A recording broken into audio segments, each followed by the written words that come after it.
பாரத் மாதா கி ஜெய். எங்க அந்த மாதா இருக்கிறான்னு தெரியல. பாரத் மாதா எங்க இருக்கிறாங்கன்னு தெரியல. 75 வயசாகுது இந்த பாரத் மாதாவுக்கு. ஆனா இன்னும் ஊராட்சி மன்ற தலைவர் கொடியேற்ற முடியல.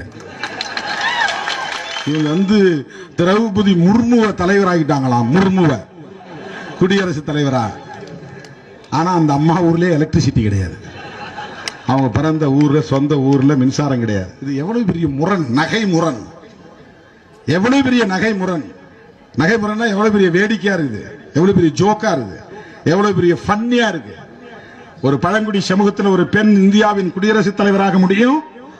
ஆனால் அந்த பெண்ணுடைய ஊருக்குள்ளேயே அவ பழங்குடி சமூகங்கிறதுனால மின்சாரம் தர மாட்டான். இதான நிலை. தமிழ்நாட்டிலும் அதுதான், இந்தியா முழுவதும் அதுதான். 75 ஆண்டுகளாகியும் இந்தியா சுதந்திரம் அடைந்து 75 ஆண்டுகளாகியும் இன்னும் தீண்டாமை போக்கப்படவில்லையே. சாதியின் பெயரால் கொடுமைகள் நிகழ்கிறது.